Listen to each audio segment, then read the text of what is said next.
Hey guys, and welcome back to the Days End Podcast.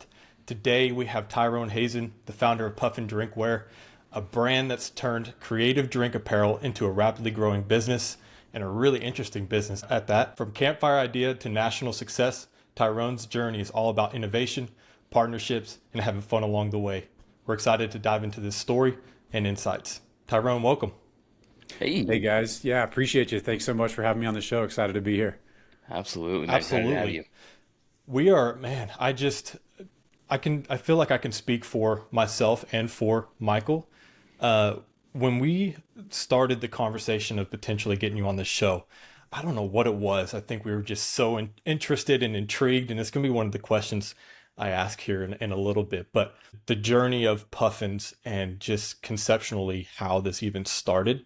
Before we get there, Mhm. can you kind of take our listeners through a deep dive as to who is Tyrone Hazen? What is your background? Where do you come from?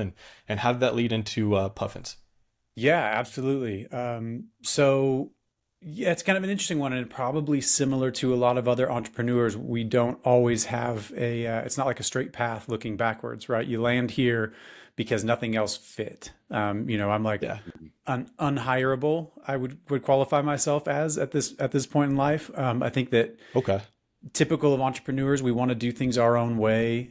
We have some creative itch that needs to be scratched. And so, early days, going back, I went to school at UCLA, studied physics there, and then decided to switch out and went to economics because it was the closest thing they had to a business degree at the time. I had actually over the summer prior to my senior year, I read the book Rich Dad Poor Dad, and I was like, Okay. "Oh Yeah. man, I don't want to." I'm sure you're familiar, right? I I didn't want just to caught on to go. that. Yeah. Oh, is that right? Okay, yeah, Yeah. it's coming back around. I mean, I'm dating myself here, but it was brand new back then, and so I kind of realized like, oh, the financial world and being successful financially works different than I thought that it did, and so realizing that the path I was on didn't have a lot of clear paths to that, nor was I all that interested in going and doing like long division in a closet for the rest of my life in some physics lab somewhere. It wasn't really my thing, so Yeah. with that, I switched. I was like, oh, I'd love to go get into business. And I had always had kind of creative desires as a child. I was that kid that would get a new electronic toy and be bored with it within a week, and I'd be taking it apart.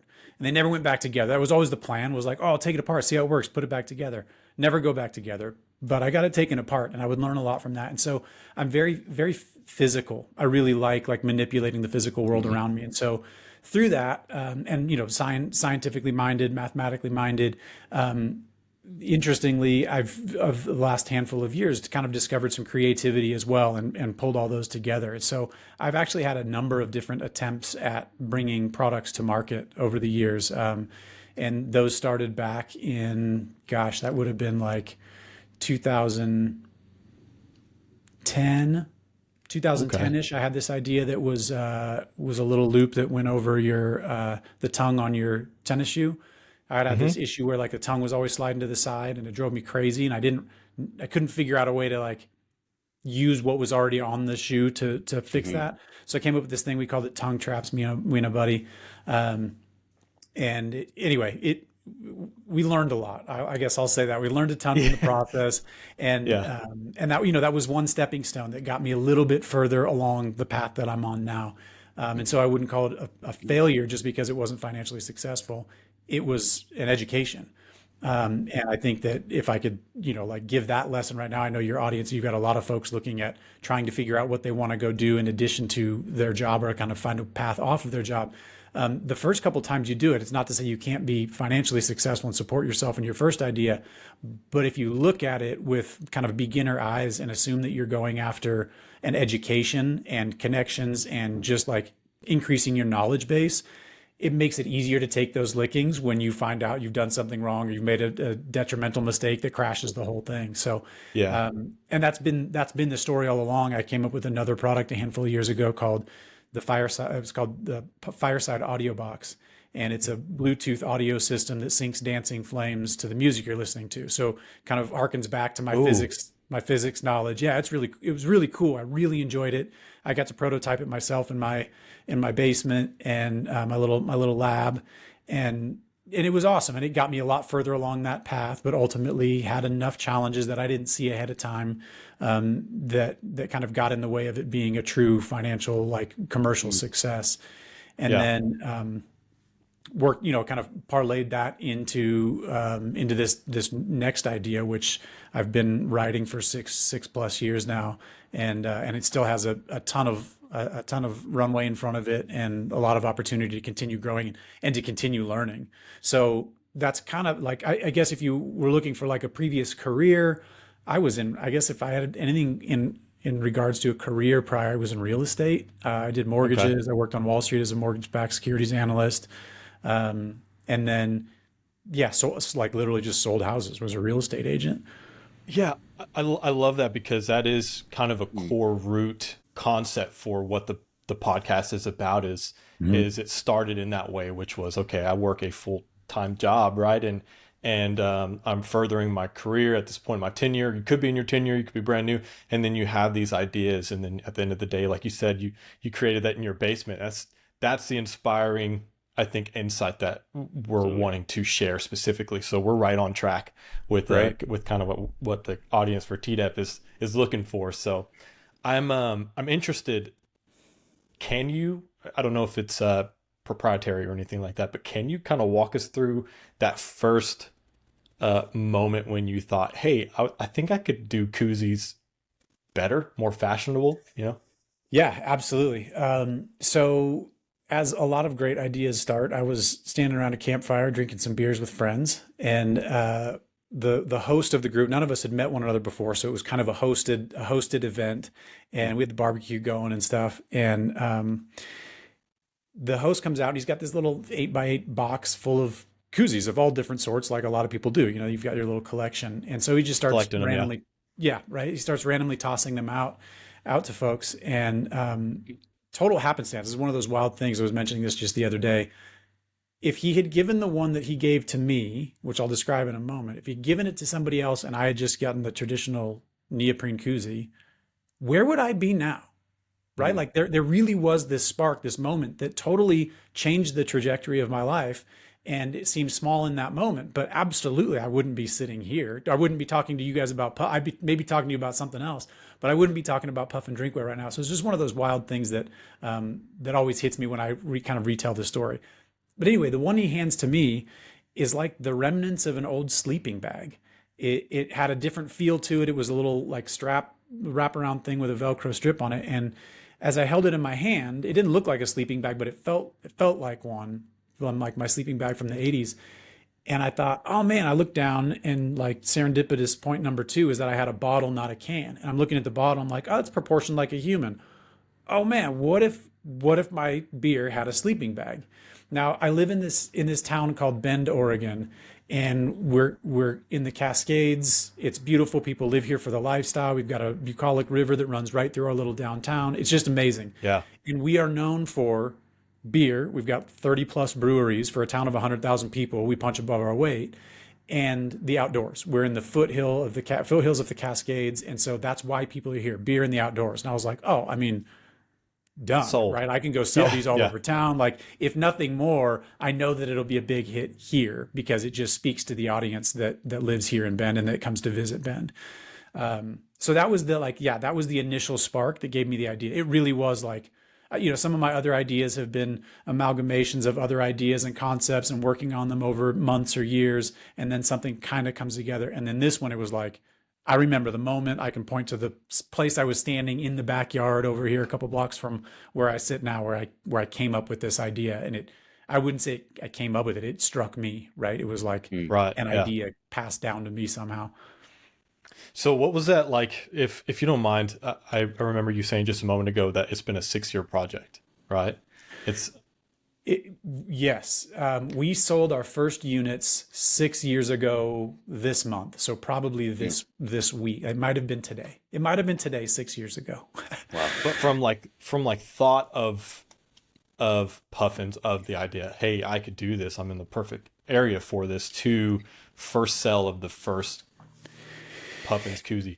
What was Yeah, that? we're probably. I mean, I had a full-time job at the time. We're probably looking at 16 months between the date that I had that idea and when I came to market with it. And I'll tell you this too, because this is another interesting part of this story, to me at least. We'll see if you guys think it's interesting. When I got the idea, I never thought that it could become what it has become today, and certainly didn't have the belief that it could become what I now think it can still become. Yeah.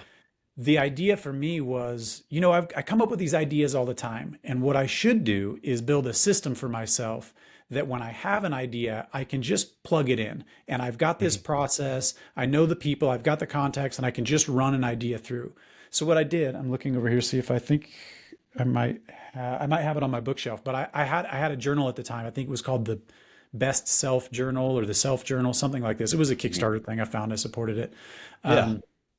And it's really cool. It was like a 13 week, so a 1 quarter, right? 3 months journal. And you pick 3 big goals.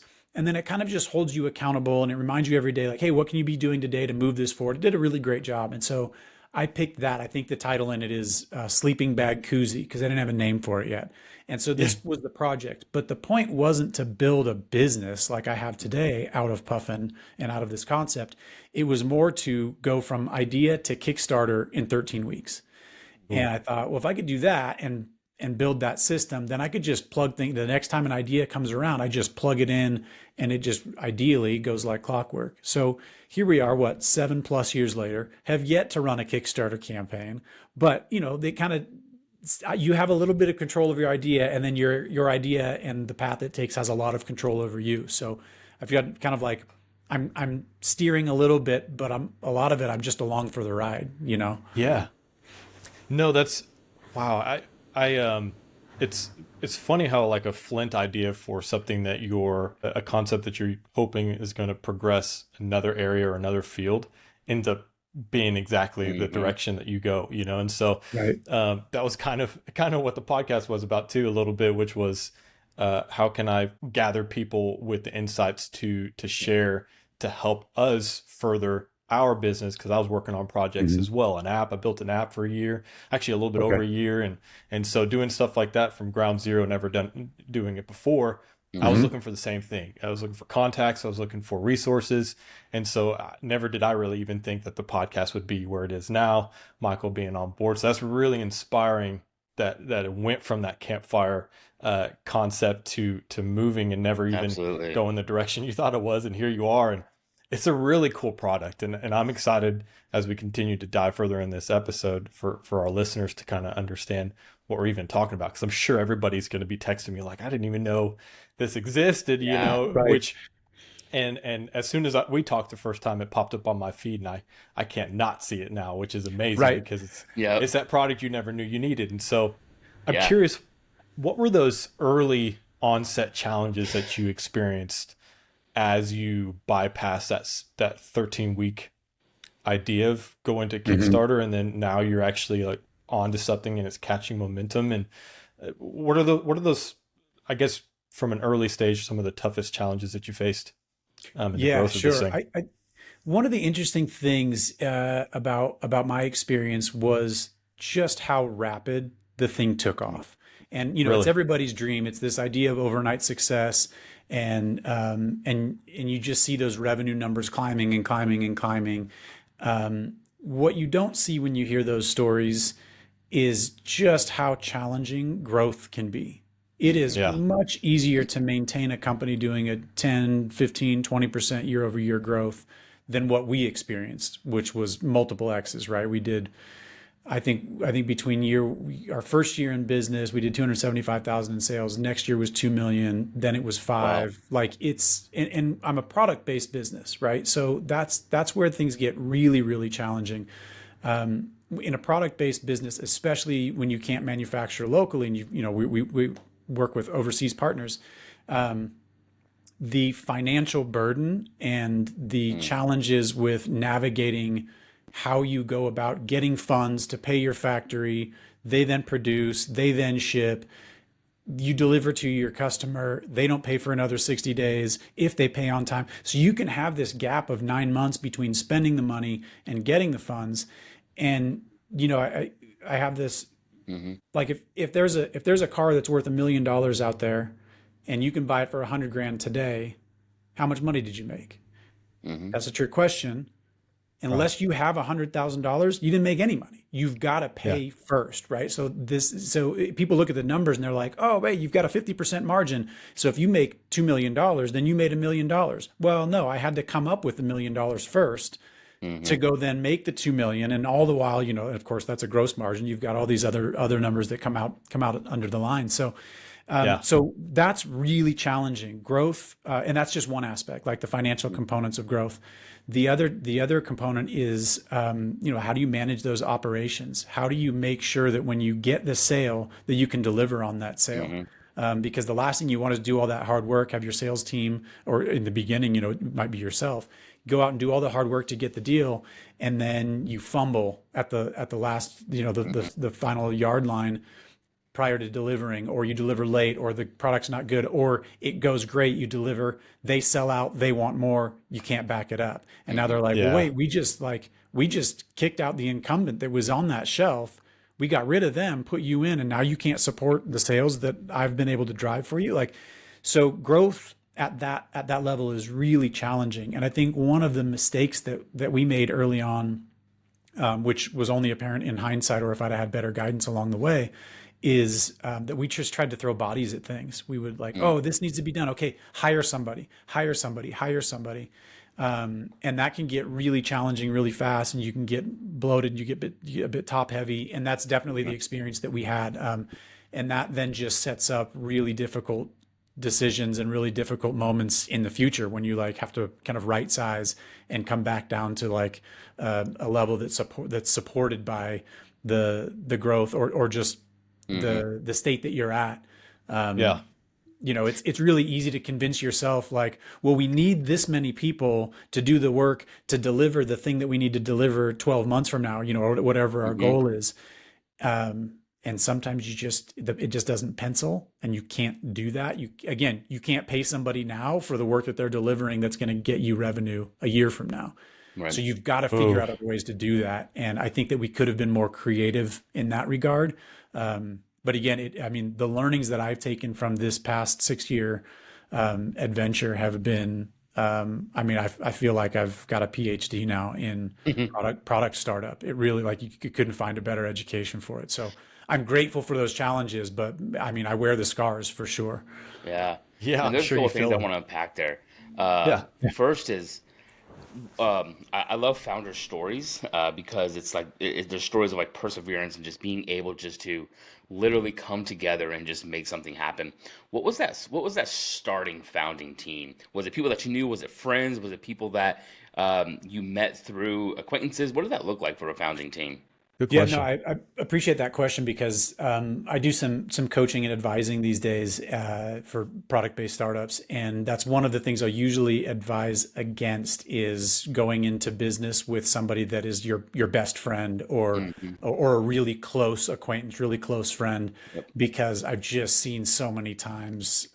You know, I'm connected with so many people that are startups in my world, and you just the stories are endless. They're always out there. It just adds another level that maybe your relationship, it's not worth risking. So I was lucky enough in my scenario that I had, a friend / acquaintance, right? We weren't like the best of friends. We had met through networking some years before. His name is Byron, and we would go, you know, grab coffee every 6 weeks or something and just kind of like talk about business. Oh, what book are you reading these days? Oh, that's cool. Have you read this one? And what are you thinking about this, that, or the other? And so we would just touch base on things on a regular basis and just appreciated one another's thirst for knowledge in this same space. Absolutely. And he had previously owned a business called underabuck.com. And it was a ad specialty, right? So you'd go to him. He was kind of a broker, like, oh, I need 1,000 pens for this conference that we're going to give away at our booth. He was selling that kind of stuff. And when I first got the costing back, when I started the manufacturing process, or at least the prototyping process for Puffin, I didn't think that someone would pay $16, $18 for a Koozie. And so I was like, all right, well, there's no way to make this work commercially, you know, like through retail channels. But I bet we could sell it at, you know, your traditional wholesale price for someone to give away as a promotional item. It's an expensive, you know, kind of an elevated experience as a giveaway. but could still work. And so because of his experience, I approached him and I said, hey, look, you come from this ad specialty world. What do you know about this? I've got this idea. Do you want to join forces on this? And just like, we'll each kick in a couple $1,000 and see if we can figure this thing out.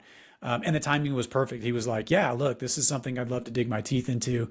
And he was looking at unwinding what he was doing anyway. That's a really tough commodity-based industry. It's really challenging. So he was like, I'd love to try something new. And I really lucked out there because we're only now getting into the promotional space, even though that was our initial idea, because it turned out we can sell these all day for $16 and $18. People, especially today, right? A burrito is $18. So like to get a thing that's, high quality and the attention to detail we put into the product and just the laugh and the joy that people get out of them, totally worth the current cost. But I didn't think that in the beginning, or I had a concern about that in the beginning.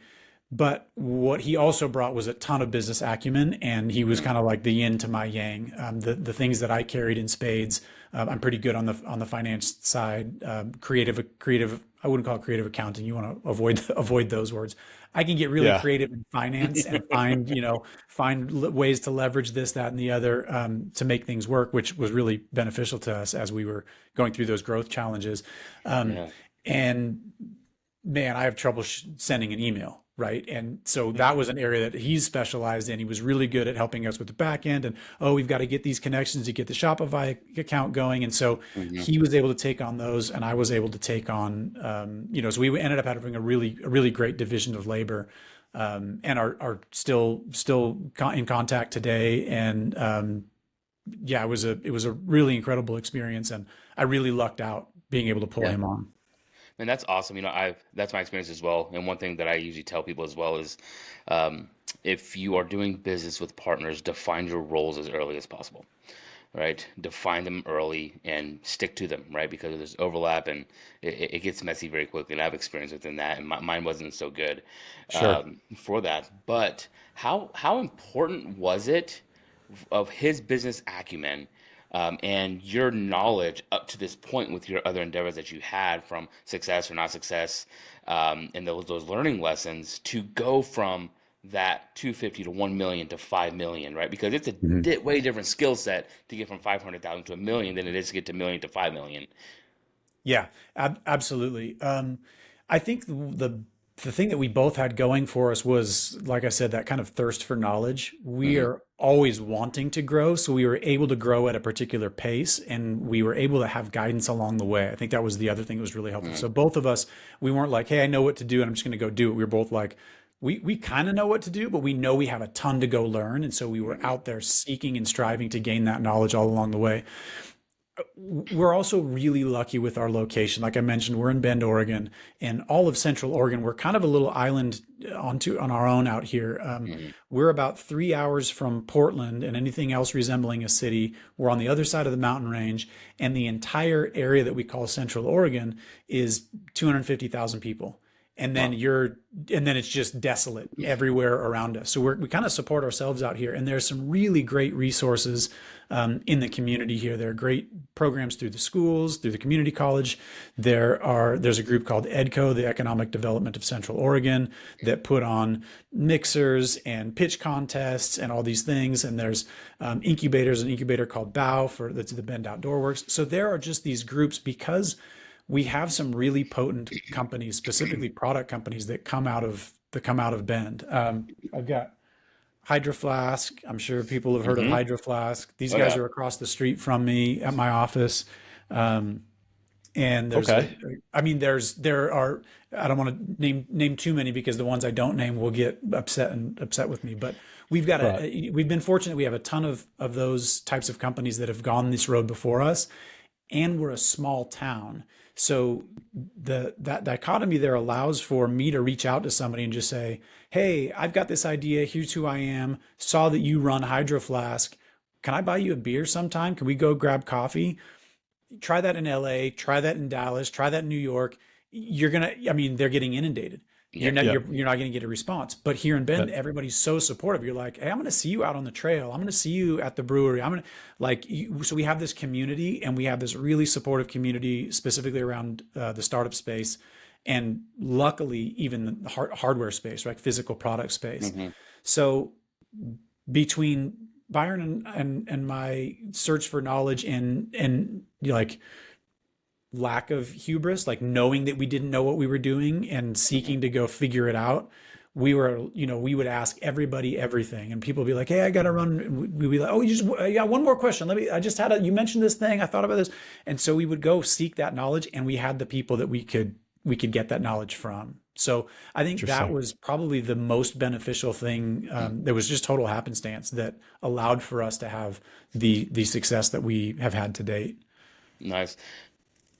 Yeah, I real fast on that, because you're talking about being in a smaller area or a smaller community that's kind of isolated, and so there's a lot of support that comes from that. One of my questions I was curious of is, especially in the early days, as you started to see traction on this thing from a competitor standpoint. I mean, I don't see anybody out there even remotely close to what you guys are doing. So was that a thing at all throughout that process of growth, where people started to catch on, hey, this is a really good idea, and started to kind of try to cut you guys off? Or Sure. Yeah. No, that's great to hear that you're not seeing folks out there. There's been a couple of things. We knew very early on that this is an fairly easily replicable product. Yeah. So we started immediately thinking about, okay, how do we protect it? And so, the first thing that comes to mind, of course, is patent. Can you patent this thing? And so, yes, to a degree. So I've got some utility patents around it. We've got a dozen or so design patents. We continue to run with those patents. I will caution listeners. This is actually one of the first things that comes up when I have like a coaching client. Is that's the first place people go, is they want to know, like, oh, should I go out and get this thing patented? Patents cost $10,000 plus, even very, very simple one. Even if you got like the homie deal from your brother who's a patent agent, you're paying thousands of dollars for this thing. And I think that there's this huge misconception in the space of the world that is not knowledgeable about patents as to what they do, what they don't do, how you can use them to your advantage, how they can be just a total waste of money. So yes, we went the patent route because we deemed it a smart move, and it so far has proven helpful to us, but not through the normal ways that you would think. And so anyway, that's kind of where I start some of my coaching, is kind of walking through what that looks like, why you may not need it. Sometimes you're better off. If you got $10,000 budget, you can spend all of it on a patent, and then what? Or you can go, hey, you know what? I'm going to use a different defense, and maybe I can get a patent one day. Maybe it's never going to be a thing that I get. And it's a really complicated world. So, so patent was one. And then we looked to speed. Was literally like, we looked at it as though we're the castle, like, what are all the moats we can put around this thing? And so patent was one. Just speed. Like, if we can, we've got first mover advantage. Sometimes that can be to your detriment, because now you've got sights, right? Somebody sees what you're doing. To your point, somebody sees what you're doing. They're like, oh, I could do that. And you've already paved the way for them, and they just get to follow your path, and they've got you. I've got you in their sights all the while, and you don't see them, right? They're behind you. So one of the best things you can do there is just outpace them. Just go fast, grow, get your foot in every door, so that anybody that else tries to get in that door, they're like, oh, why would we do yours? We've got the original. We've already got Puffin. So it was like plant flags. Go get everywhere you can in all the retail stores. And we knew we wanted to do the retail route, and we had the margins to do it, frankly. Then you've got like partnerships, collaborations, and it's one of the other things that I think is really going to blossom for us over the coming years. And it's, I'm no longer CEO. I'm founder and head of partnerships, and so I work with a small team internally that are putting together partnerships and licensing deals, so that we can go plant our flags there as well. Because if you're such and such licensor, you're not going to go with another one. If we've already got that license tied up, there's no room for somebody else to come take that space. And then the last thing I would say is we have a component of the business that we call Good Together. So our slogan is Fun Together. And we can talk about that. There's some depth to that, but we came up with this concept of Good Together, and that's kind of the more philanthropic community support. How do we do more than just make money for the owners and provide jobs? So we partner with other nonprofits throughout the country in different ways, and try and show our support, so that yeah, we're a member of the community both locally and in mass and on the larger scale. So all of those things were the things that we kind of considered to be the moats, and those were our defenses. And they are still in place today. Those are still the things that we kind of lean on. I will say we have had some online poachers. We've had quite a few groups Really? come online. Yeah, it's really easy, right? It's really easy for a factory overseas to just, because they can go direct now too. They don't even need someone in the US. They can post their thing, they can get it up on Amazon, and they can just start selling a product that looks like identical to yours. And they never even look to see if there was a patent. They don't care. They're just out there for the cash grab, and they make Wow. terrible products. And people are, and then it damages our name because people assume that they're one and the same because we're the only other ones out there doing it. We're the only one that have built a brand around what we're doing. We're not just a Right. product. People know us as Sure. Puffin. And that's where we've been really lucky that we did get some of the design patents, because the laws are starting to allow for some pretty creative ways about going about getting those taken down, and in fact getting revenue. It's an additional revenue stream for us as we take folks down. We've got this great partner. I'll plug them real quick. It's called Edison LF. In fact, they're Texas based. They're down in Austin, and they're one of those things we heard about. And I was like, one of my employees told me about it, and he was like, "Hey, I had a meeting with these guys. You should check it out." And I was like, "Man, it's too good to be true." And then I met with them, and I was like, "If you can do what you're saying, I'm in. Let's do it." And they absolutely do what they say. And so they go do the work to get the takedowns. So they'll go find 300 different companies doing, small scale knockoffs. They'll get them taken off the platform, and then they get their funds tied up. Their accounts get tied up, and Amazon won't release their funds to them until they've settled with us. And so then they run Oh, the settlement, and we end up. So it's incredible. And we just collect checks every 6 months from this organization. If I didn't collect a check, I'd be happy with it because they're out there doing the work to get the knockoffs off the platforms. But yeah. the fact that they're doing the work, getting that done for us, and they send money my way, it's unbelievable. It's one of those too good to be true, but it's great. So Two birds, one stone. Yeah. Yeah. exactly, yeah. So long answer, but yeah, I have a lot to say on the patent side of things, mostly negative about patents, sadly. Yeah. But, and you also talking about partnerships. That's actually one of the questions I'm kind of curious of, with Puffin, collaborating with diverse partnerships or partners like NASA and sports teams.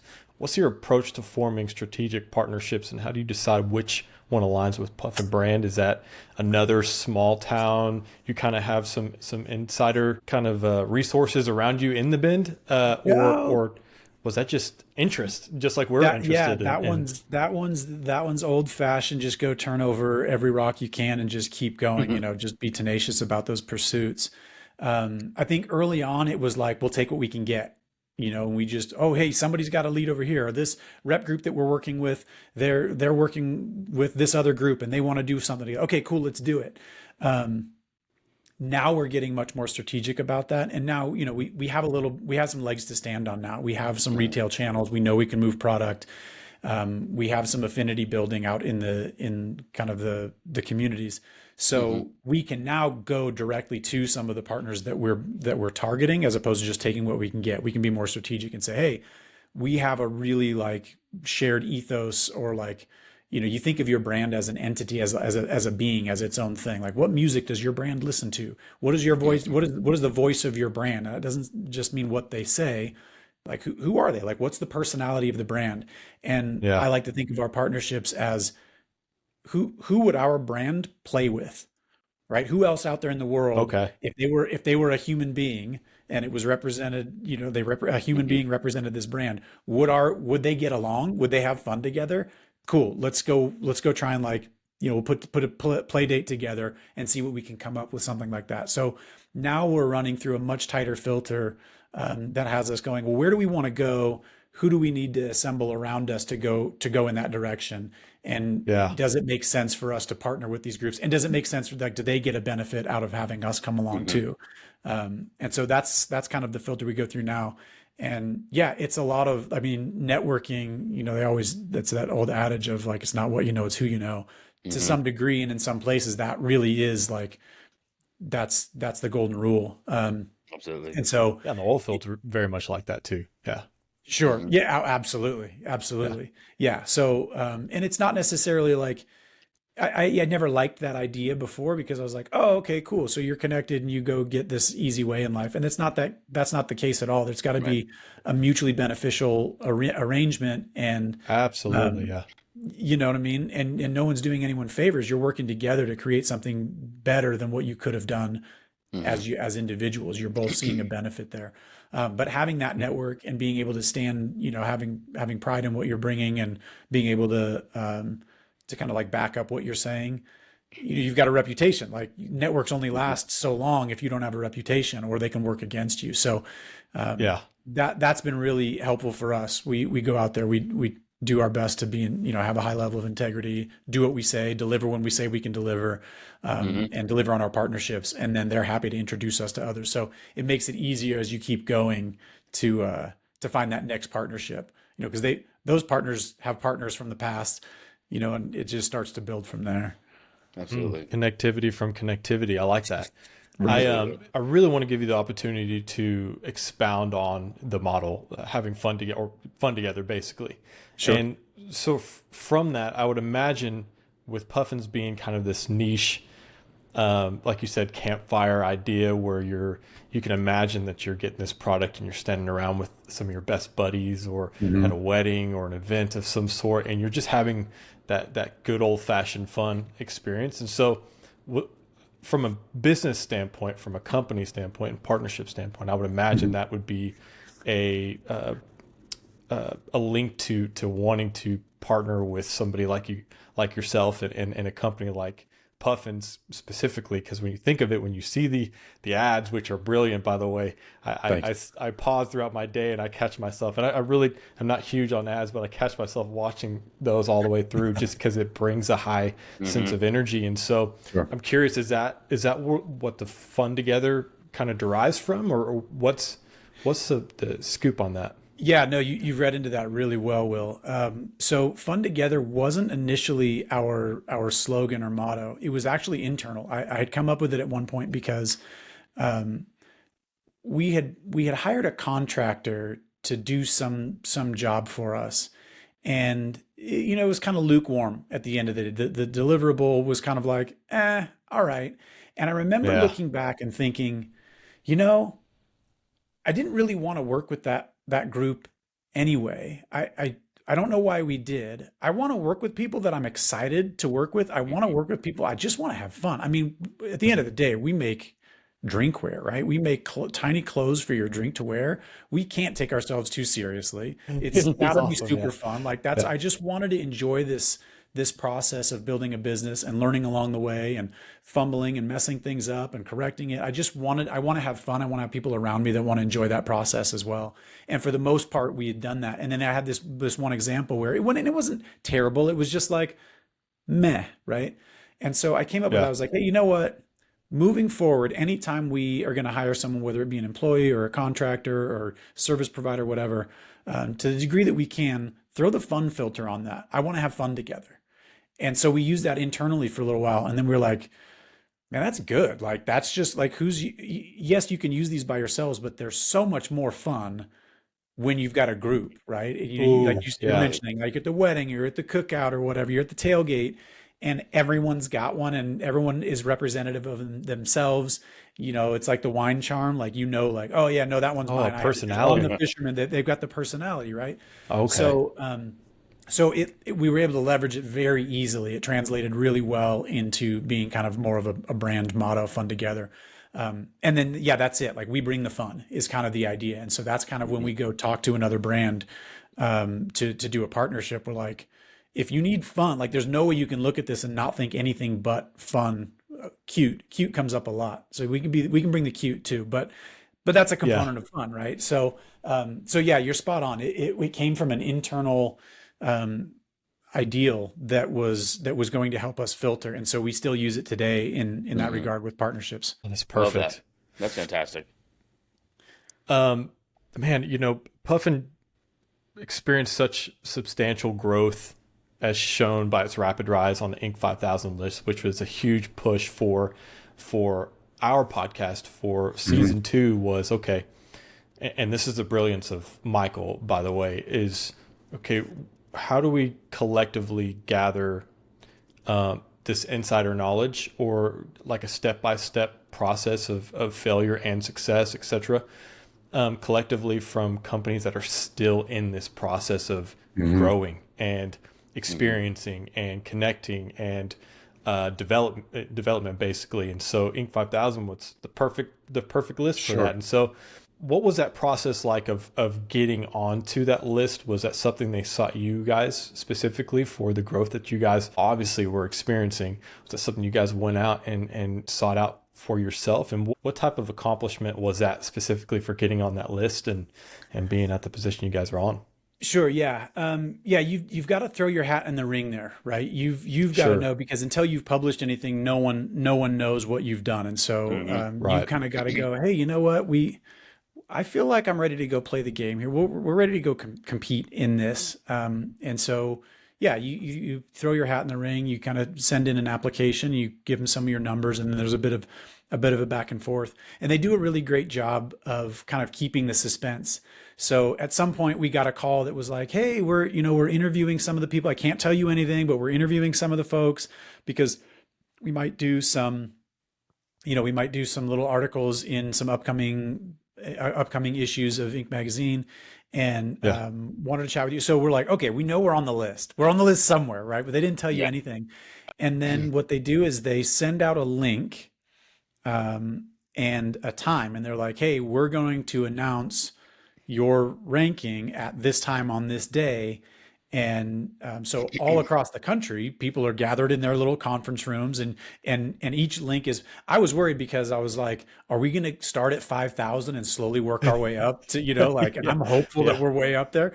So anyway, everybody's got a special link, so we get it pulled up we're in our conference room. We've got it pulled up on the big screen, and the president or the editor comes on of Inc. and he kind of does his spiel, kind of talks about the benefits of what the work that they do and how proud they are to be representing companies like that they've listed, and there's this preamble to it all, and then eventually there's this like 10-second countdown, and you're just waiting, and fireworks go off and stuff, and then a number flashes on the screen. So they tell you directly, like Puffin Drinkwear 131. And it's a pretty amazing feeling. Like you don't know what it's going to do for you, if anything. But again, you threw your name in the hat, you took a risk, and now you've got this ranking. And so for us, we were ecstatic. I mean, at the time imagine. we had pulled in, by then we had pulled in interim CEO who was formerly the CEO of Hydro Flask, who had run Hydro Flask from $1 million in revenue through their 9-figure exit. So he was on board with us, and he was pumped for us because he was like, Hydra never hit that number like that. When we were in the runnings, we didn't get that number. So like, be really proud of that. Like, this is incredible what you guys have done, what this fairly small team had done. So that was really cool. I think the part that I pride myself on is they give you some other rankings as well. And like I mentioned before, growth in a based business is, and not to take anything away from like a SaaS business or software based or anything like that, they're very different and they have their own challenges. But growth of 3,000% over a couple of years is so challenging in a product based business because of the challenges I mentioned before with the funding. I can't just add some zeros and spool up and everybody's just coming, just collect. We've got to go make a thing before we can turn that into revenue. And so we were ranked number 12 for all product companies in the nation. And so that felt really good. And then the number one, I've bounced around the country throughout my 40 something years, but I'm born and raised in Oregon. I came back to Oregon like a salmon swimming upstream, and I've planted myself here in Bend in the community, and we built this little business. And we were the number one fastest growing company in the state of Oregon. And so, I mean, it gives me like a feeling of pride right now. Like I forget sometimes that we did that. Like that was just me and a handful of other people that put our minds to this thing and pushed for it. And so that one felt really good. So it was a really neat experience to have applied for, taken the risk, and I found the reward of being on that list. That's No, that's awesome. crucial because I think you've listed already in this episode some challenges that a lot of young entrepreneurs or just people with ideas, like Absolutely. for instance, mentioning, everybody wants to go and protect their ideas. And I think one of the greatest thing I heard in younger or earlier in my days of kind of coming up with ideas and seeing if they'd go places was a really good buddy of mine, Braden. He's been on the podcast for season 1. But he's out of Austin as well. And he goes, "Hey man, just FYI, not everybody cares about your idea." Like not everybody even understands what you're even trying to do there. And so, Sure.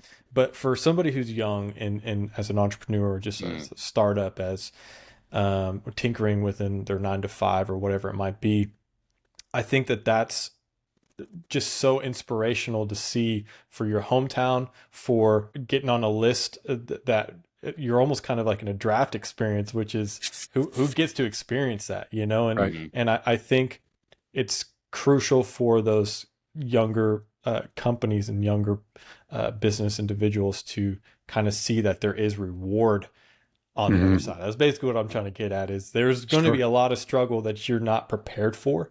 That you really, with the excitement comes a lot of being naive and not really fully, like you said, you have to really go out and look for the information. I dive, I'm sure Michael does too, into YouTube all day long, just trying to absorb as much as possible. So that's really cool to see at the end of it. You get this nostalgic kind of feeling of, hey, we did it, we made it. Not only that, but in our hometown. And so that's really substantial. And I think that our listeners are going to get a kick out of that too. Absolutely. Cool. Yeah. I hope so. I think one thing I'll highlight there that you mentioned also is that I kind of, as challenging as the process is, and the sleepless nights and the stress and all of the things, it's the challenging moments that pay the biggest dividends, right? Like when I think back, like the value that I bring to my coaching clients these days, most of that isn't because of the things that I did right the first time. It's the things that I learned the hard way. And so, I paid for those blood, sweat, and tears and to gain that knowledge. And so there's, even if you don't make the list, even if you don't get the chest swelling pride of some accomplishment where you get, publicly recognized or any of those things, at the end of the day, going through this process, you come out a different person. You have a different set of skills. You have a different set of resilience. You're more resilient. Those experiences that just beat you down. I mean, like the what do they call it? The dark night of the soul for the entrepreneur or whatever. Like there are so many of those. But when I look back, those are the things that kind of forged me into who I am today and provided me with the knowledge that I have today to be able to go share. And hopefully people can avoid it. If you can avoid something, don't go headlong into it and get beat up by it. Right. Yeah. You can learn, it's definitely better to learn from others' mistakes than to do it yourself, but know that you're going to make mistakes and know that when you come out of them, you'll be better off for them. I think that there's a lot that can be taken from the beatings that you'll take along the way as an entrepreneur, even if you don't get a gold star at the end of it. I think that's a nugget right there that our listeners should take away, right? Is go for it. Like just do it because you'll become better just by doing it, right? And go through the process and taking the beatings, like you'll always become better. And so like diving in and just doing it is honestly half the battle, and believing in yourself that you can. Yeah, I think I would have enjoyed my journey more if I had that mentality, right? I was always looking at the numbers and where's next and when do I get to cash out and when do I get to pull my money out, my chips off the table.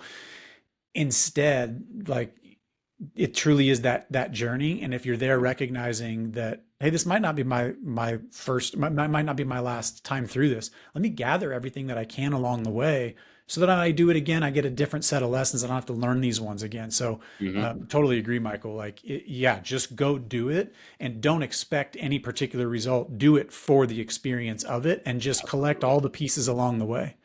Absolutely. Yes. I think that's an amazing thing that Michael does bring to our team now is, and I can't stop bringing it up. I've brought it up probably more times than I should, but one of the first things you said, and you said this too early on in Puffins, answering Michael's question about what that team looked like. And so your friend or your acquaintance that you guys were able to connect once a week, Michael and I do the same thing. And so happenstance, our wives connected each other. We say it's staged to this day. They kind of set us up on a play date. And so ever since, we find ourselves scheduling out a day specifically on a Friday to connect and journal some things down and just jot some ideas down. And so not only that, but talk every single day. And so he came to TDEP in a similar fashion to go, hey, look, I'm really interested in the way that this thing is developing. And from season 1, there was a little traction there, not probably as much as you were hoping for, a lot of failure, which is promoting, in our opinion, a lot of success for this season.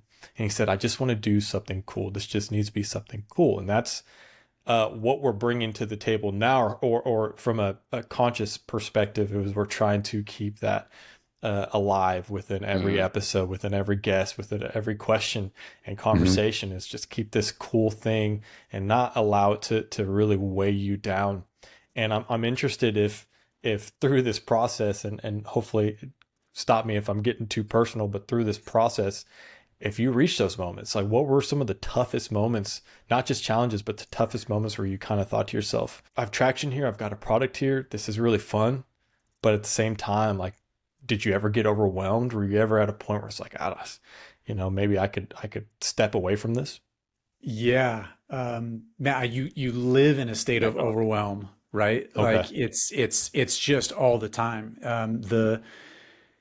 I don't think that I could even describe it to myself 6 years ago, what it's really like to be in the arena, so to speak. The pressure, you've got employees, their livelihood is in your hands, and they don't know that. They, like when I was an employee, I never thought about the company I was working for. And we've got these amazing people that come and they're excited about working for a startup, and they've heard all the fun startup stories, and they don't realize that you're on a razor's edge every single day from a financial perspective. And that there were times when literally I took a screenshot of it of like, $256 in the bank, and I've got $14,000 of payroll 3 days from now. What do we do? How do I do this? And you can't tell them, you'd be a mutiny, or you'd have people just like, you need to do the best thing you can do for them is figure out how to solve it, not panic them. So those types of pressures, having your house mortgaged to make sure that things stay afloat in the business, borrowing money from friends and family that you don't want to disappoint. Like, you live in a perpetual state of overwhelm, I think. I think though, it's because of that there literally isn't an option to walk away. Like, there's absolutely no way to, if you're still small enough to where you're a one-person show, you're 1 foot out the door from your current job, you're testing this thing out.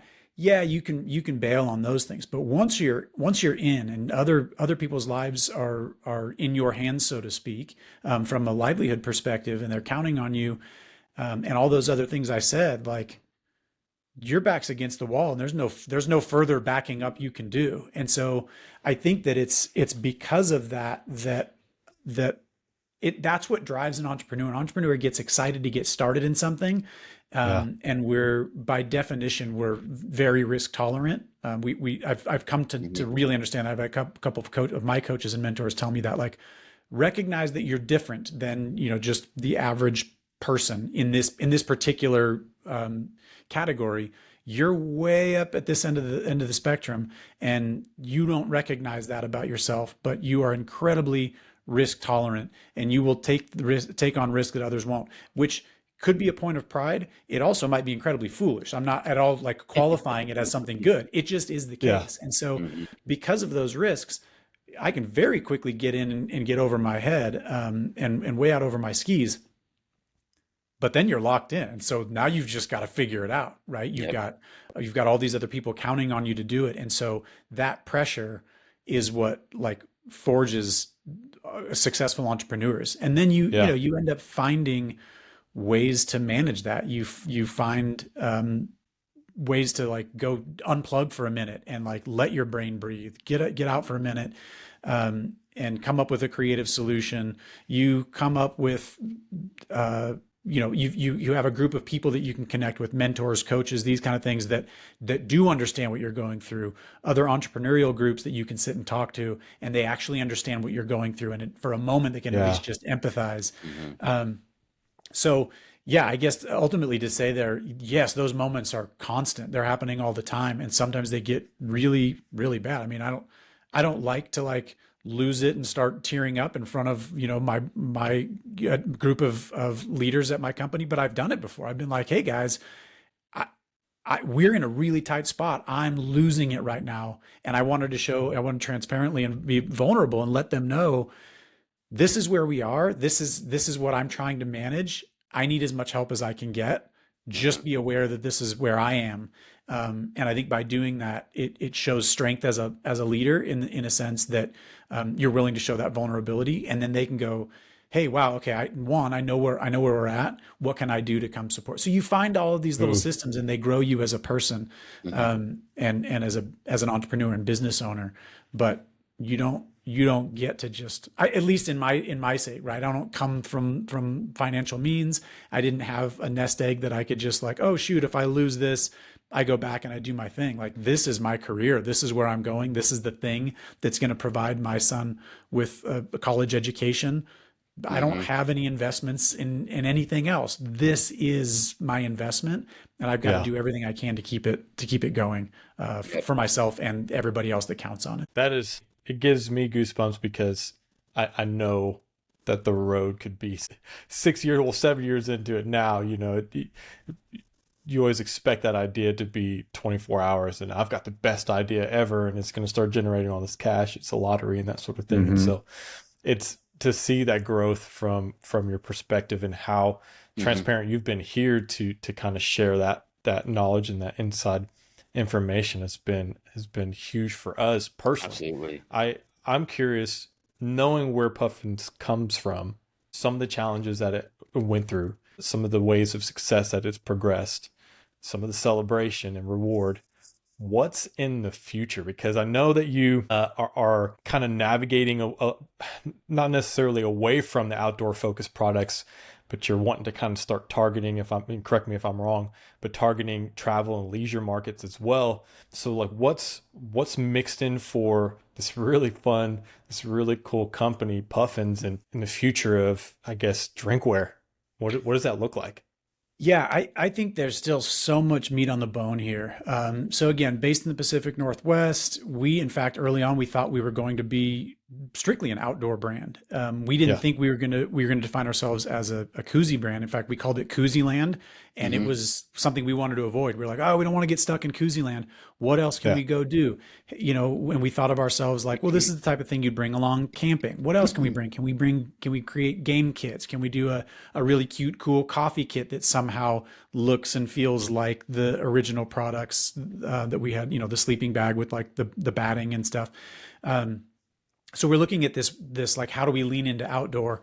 And lucky enough, someone in our kind of stable of experts here was like, you guys are crazy. You have come up with an idea, and it's like total blue ocean, and you're trying to swim to where the sharks are and go get in competitive arenas. You're trying to go do like soft-sided coolers where Yeti's doing it and Hydra's doing it, and everybody's already doing that lunchbox space. Like, go plant your flag everywhere that you can, because you've opened a door, and if you're not the first one through, somebody's coming in next, and you need to be the one like going and planting your flags in all these spaces. So we're like, oh, brilliant. Okay. So that's when we came up with the Drinkware, WEAR concept. We're like, all right, that's what we do. We make drinkware. We make insulated apparel for your drink to wear.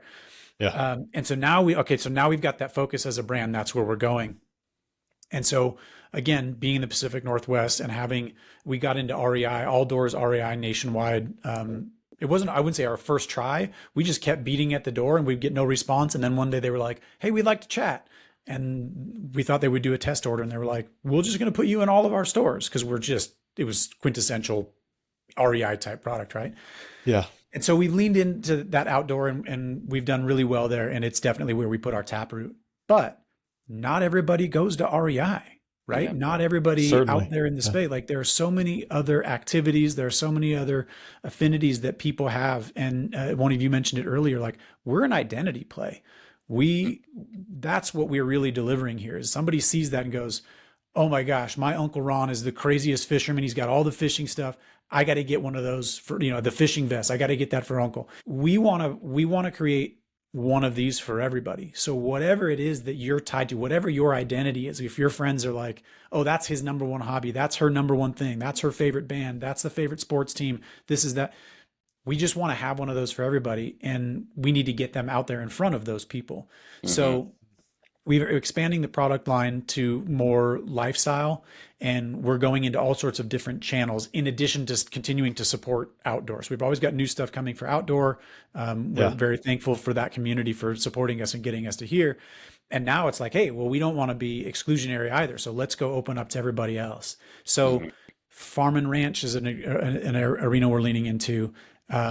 We're definitely, like I said, lifestyle. So like Zoomies, Tilly's, Hot Topic, those types of places.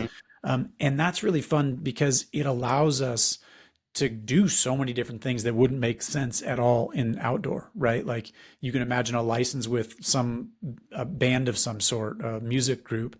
That might not make sense at REI at all. Right. One, REI might not want it. Two, the audience that would want that maybe has never stepped foot in an REI. It's just not it's not their thing. So, so when you think about as easy as it is here in Bend to get caught up in how big the outdoor scene is, and of course it had a big boon during COVID when everybody was buying new things and trying new outdoor activities. It's a subset of the broader cultures of society here in America, and most people live in urban environments or suburban environments, and they're not way rural like I am out here. And so there's so much opportunity to start meeting people where they are and getting feedback and having people say, oh man, you know what? I'm really into this. I would love to have you guys make one of these products, or can you do that with our logo on it? We want to partner with you because we've got people that are really attached to our, insert name here. And so that's kind of what we're doing now. We're like, hey, where else have we not represented yet? And let's go make sure that we're getting those folks the opportunity to like have fun together with us. I love that. I was actually going to ask you that too, is how much of that for the future, for the drive, for trying to cover a broader spectrum of people who are going to enjoy this product. Let's just be honest. They're going to enjoy it. I think you guys are onto something incredible here. But how big of a drive is it for community input? But not only just from the Bend area, but from like a web perspective. Is there like a web like feedback option there for people to kind of tie in what they're interested in, what they'd love to see? Yeah, absolutely. So we have a thing we call PFF. It's the Puffin Friends Forever group that we've kind of curated over the years, and it's a little bit we could probably address it a little bit better, because right now it takes people that have purchased from us before and we're like, hey, join the group. The problem is you have to know about us already and have wanted to be involved. And so that does still kind of miss those that don't know we're out there. Sure. But it's the next adjacent. It's the next best thing that we can do. Is somebody's seen us, heard of us. Maybe they bought one for their uncle or their cousin and they didn't see the one that they want. And so they can be a part of that group and they can give us that feedback and say, hey, have you guys thought of this? And we get a ton of that. We get a ton of feedback, and we'd love to take all of it and be able to just go run with it. But there's, a whole machine back here. There's a business that it's not as easy. Like, yes, we could go make that. I've got minimum order quantities of 3,000 units. Can I sell 3,000 of those? I don't know. Right. So you've got to kind of weigh that. Do I have the channel to sell that? Like, yeah, maybe that's a great idea. And yes, maybe there's 50,000 buyers out there, but they're all spread out evenly throughout the US and Canada. And I have no way to get in front of just those folks because it's, somewhat obscure or a little bit kind of outside the norm type of thing. So we have to weigh in all of those options as well and make sure that we're not just, oh yeah, that'd be great. And it would look really fun. Do all the other pieces line up as well? Yeah. What about the other we love the feed 2,900 people? Yeah. Yeah. Right. We love the feedback from the audience. That truly is like, that's the thing that's going to help guide us into the future. So as hopefully we can continue to grow that group of people. And, we offer special discounts and things for feedback, and we'll send out surveys and, hey, what do you think of this? What do you think of that? Or here we've got 3 colors. We're trying to decide which 2 would you choose. So we love getting feedback from the audience because, again, we're a small group of a handful of people, and we have a lot more in common than we don't. And so sometimes it can be somewhat of an echo chamber, and we're aware of that and want to make sure that we're getting input from others outside our region and outside our interests. I was going to say, FYI, oil that's I could tell you right now that market is untapped and ripe right now. Just a nugget, because all right, I spent a majority of my life out in that region, and there's one thing we love also in Texas and in these desert areas where you need a beverage, and that's beer, and koozies. I spent 16 years on a farm with a good buddy of mine who included me with his family, and he always had a koozie for every situation or for every person that came up. So it's perfect. So just FYI, but you've navigated multiple successful fundraising rounds, including with investors tied to other successful brands like Hydro Flask. What advice would you give to founders who are looking to secure investment while maintaining their company's vision? You've already talked about the issues of maybe not having the capital or the funds for those purchases. Like, what was that process like, and what kind of nuggets would you drop for some newer entrepreneurs? Yeah. I think that, well, there's a couple of different ways to fund a business, right? You've got, the main 2 are debt or equity. And so what that means, obviously, debt is you're borrowing some money and you've got to pay it back. And equity is you're selling a piece of ownership in your company in exchange for those funds. And so we, again, being fairly creative financially and being very risk tolerant, I was very comfortable with debt for a long time. And so I was able to go just borrow money and then borrow more money and talk more people into give us money, and institutions give me money. And I'd, turn over every rock. And if there wasn't something there, I'm asking whatever was under that rock to tell me where the next rock is I can go check. And you just, was tenacious about going and finding opportunities. And then, probably could have gotten ourselves in some trouble. I literally, like, we at one point had over $2 million with one particular bank that had trusted us, and they believed in what we could do. And eventually you get to a place. I had an advisor tell me, like, hey, this is great that you're able to do all this. There will come a point where you can't get any more here, and you might have too much debt on your books to be attractive to an investor. And that was a whole new thing I didn't consider. I was just like, why can't I just keep going? Like, banks are huge. Banks will lend 10 million, 100 million. Like, you can, for the right thing. Not necessarily for a startup, though, right? For a product-based startup that, has a particular ceiling at some point that we'll find, there's a scale to which you're going to run out of room there. And you don't want that to happen above the threshold where investors are willing to come in, because they don't want to come in and pay off your debt. They want to come in and give you money to go keep driving the business in some direction. So, just like to set the stage a little bit, I worked with a lot of debt early on, because we're a very seasonal company. And so we get a ton of revenue in fourth quarter every year. And so if we are able to limp along and stay afloat during the first 9 months of the year, I don't want to go borrow money now. I want to go hit this quarter, pump up my revenue, so that when I do go get equity, I've got a bigger valuation, and I can go borrow, call it $1 million, and give up a smaller slice of my company.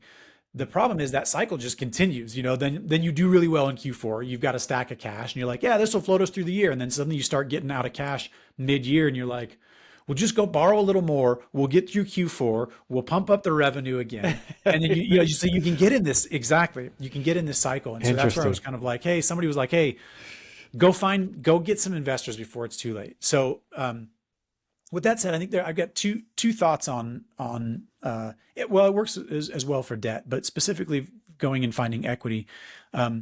People get really caught up with this idea that, like, just the excitement around getting a big check, even if they're not getting to pull anything off the table, because it is exciting. The idea is it's going to fuel your business. It's going to open the doors that have been closed to you to date. And so you're like, man, if we just had X amount of money, we can go do this, and then this new thing happens for the business. So it's really exciting.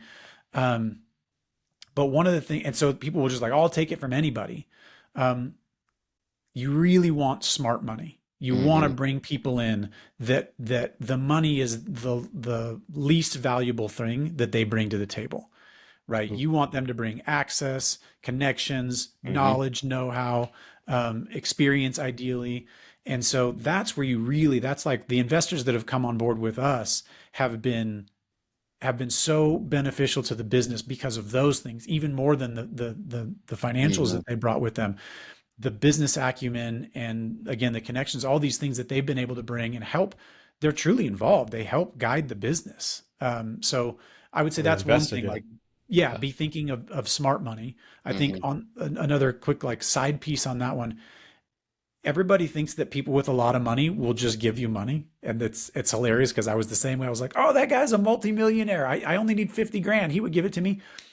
Startups are one of the riskiest things that an investor can get into.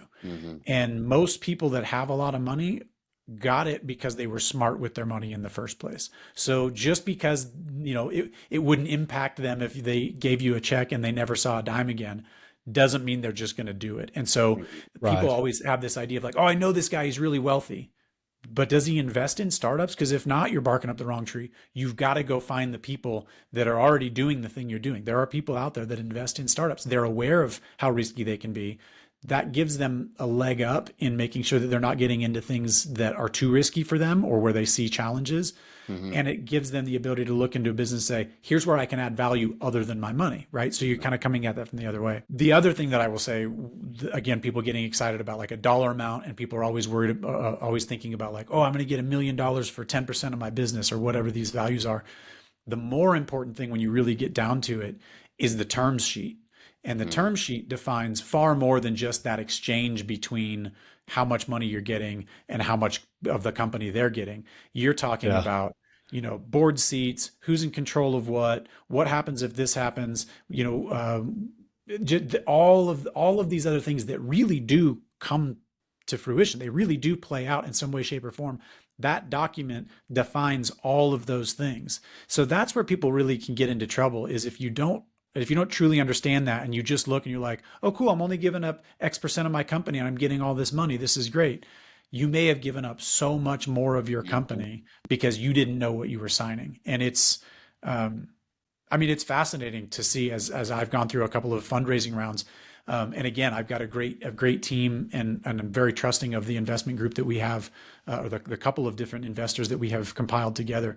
So they're not trying to do anything fancy, but still things come across and they're like, hey, just FYI, notice this point here, point 8. Do you understand this correctly? And I'd be like, yeah, it means this, that, or the other. And again, I feel like I've got a pretty high acumen in this stuff. And they're like, well, not exactly. Here's what that really means. And they were able to walk me through it. And it was not in my best, the way that thing was worded. It had to be done and we had to go for it anyway.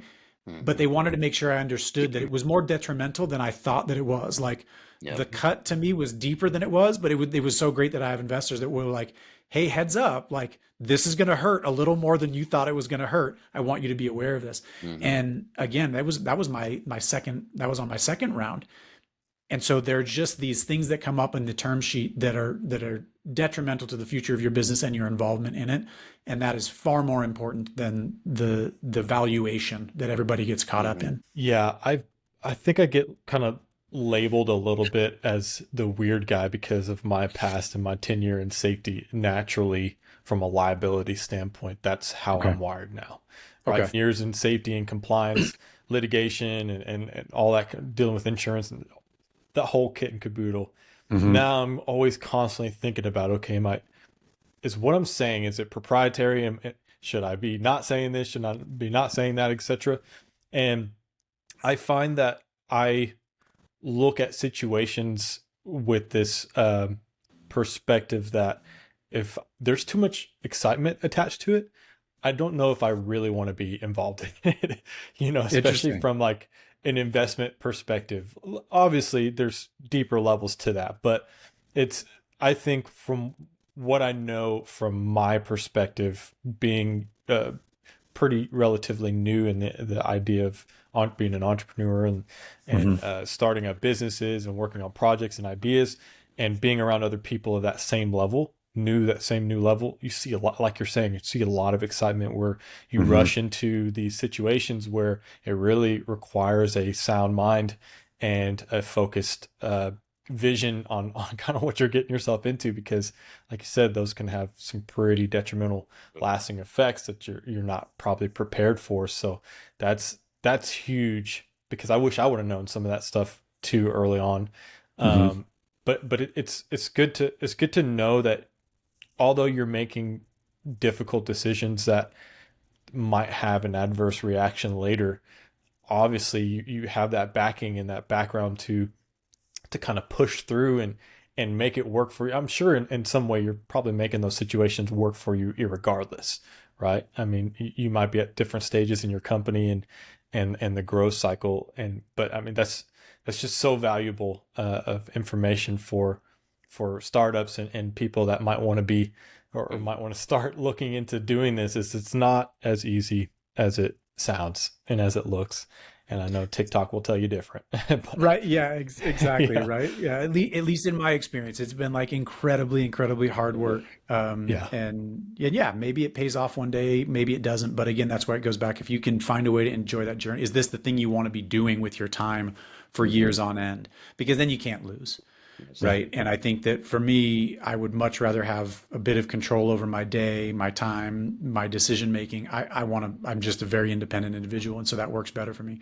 And again, not qualifying that as right or wrong, better or worse, that works for me. And I know other people that sometimes I'm jealous of, that they're like, they can just plug into their job, grind away, do their thing, shut it off at night. And then they go home and they have a particular hobby that they're just passionate about. And like, hey, good on you. Like if that works for you, then do that. Don't come do this. This would be a terrible idea to go start a business. If you can be happy with that and that gives you like checks the boxes for you, then that's awesome. But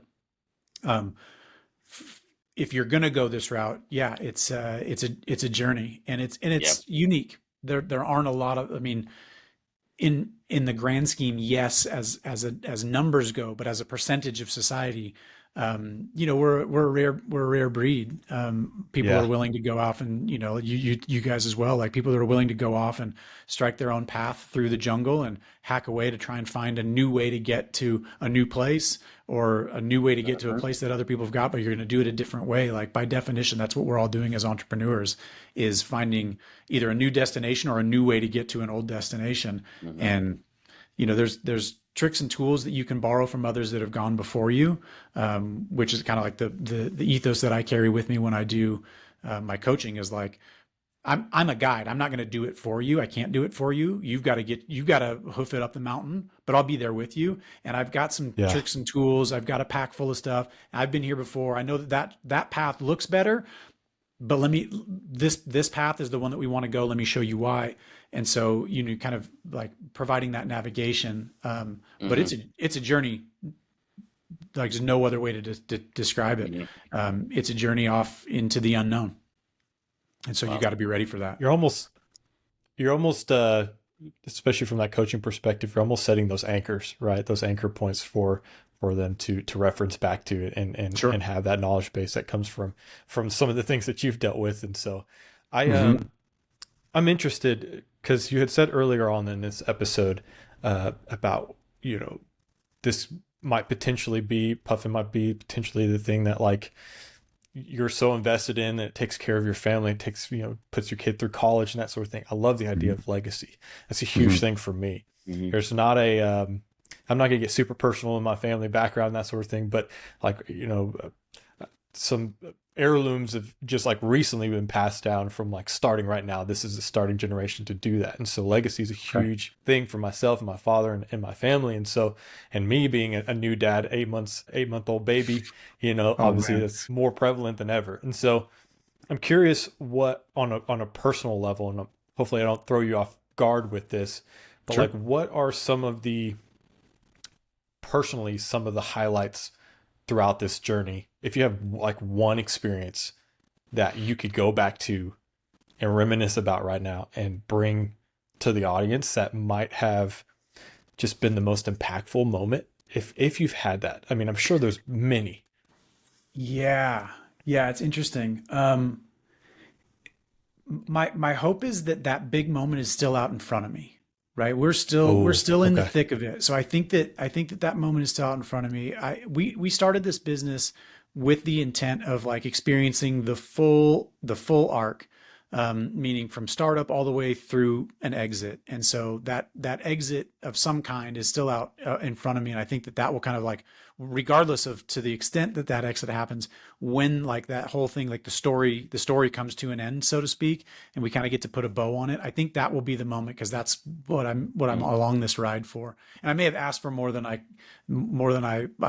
was aware of, Yeah. because I really am getting the full story. It's not just up all the time. There's ups and downs. There's hard decisions. There's really challenging times that have come along with this. Um, but I think that one of my takeaways from the experience, in more, Perfect. more Yeah. broadly looking at the full arc of it all, at least to date, um, is just knowing that I can do it. Like the validation that I get from knowing that I jumped out there and I got myself committed to a thing, and here I am 6+ years in, still hacking away at it, still doing that thing. And every day is an unknown, to different degrees, Yeah. but every day you don't know who's going to come in and say, hey, we've got a lawsuit against us right now. That's this nonsense thing. It's one of these like prolific lawsuits that's going after websites because they know that it's cheaper for you to just settle than to even go battle it in court. Like you don't Yep. know when these things are coming up. So, but to know that I can put myself in a place of risk and potential adversity and just manage it, just figure out a Mhm. way and be resilient in that space. I think that that is really what I've taken away from this so far. And that, to speak of legacy, is what I would love to pass down to my son, Love that. right? Like I have Yeah. no designs on him having any involvement. I hope to be out of Puffin, as far as day-to-day involvement before he's even old enough to come work. Although he's got his own little business. He sells snacks around Oh, town there you with his go. bicycle. So, the entrepreneurial spirit is strong with him, and I kind of try and provide some guidance there. But again, the reason that I think that that's helpful for him is because of um, that just generally like, hey, you could go learn how to do it, go figure it out. You'll figure it out. There's a way. It's one of the Mhm. things I tell a lot of folks. I go speak at the local college here on a quarterly basis, and one of the things I mention often is, people want to frame a question in their mind, either whether it's prototyping something or starting a business or finding some solution, and they oftentimes land on, how do I do this? How do I make this? How do I solve this problem? And I like to try and like flip that question, and rephrase it into, how can I do this? Because when Absolutely. you're asking for how do I do something, you're looking for a particular solution. They're literally asking me for the solution. And that might not be the case. Yep. There are probably infinite solutions. So find one. And it can broaden your horizon to think like, how can I do this? Well, I can do it this way. All right. Are there other ways? Well, I could also maybe do it this way. Okay, well, which way is better? That way. Okay, cool. Now you've got one. Is there another better way?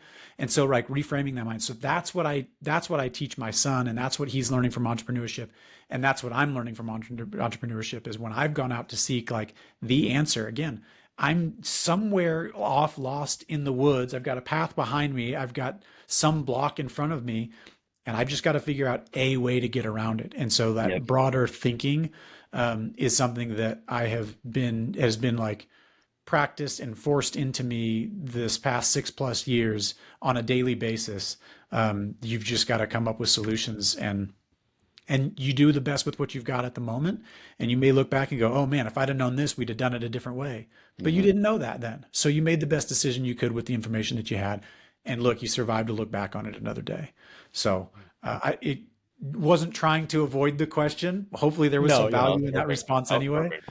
perfect. Better Awesome. than I probably could have asked it. Yes. I think that Right on. Thank you so much. in Great. a in a time in 2024 where things are just so saturated, like I said, we can go get information about what the next move is, what the next chess piece is, to placement and that sort of thing. But you're going Mhm. to run into an infinite number of options, an infinite number of possibilities and routes that you could take, and you just never know which one's the right one, because we also are in a time, an era of gatekeeping of information. That's we just only want to give so much to keep ourselves secure, right? Even from a 9 to 5 perspective in careers. And so that's why this style of interview, this style of collecting data and insights and a real life, real scenario conversation about from start to finish, or not even finish, but start to process, still processing, is so just valuable to our show and to our listeners.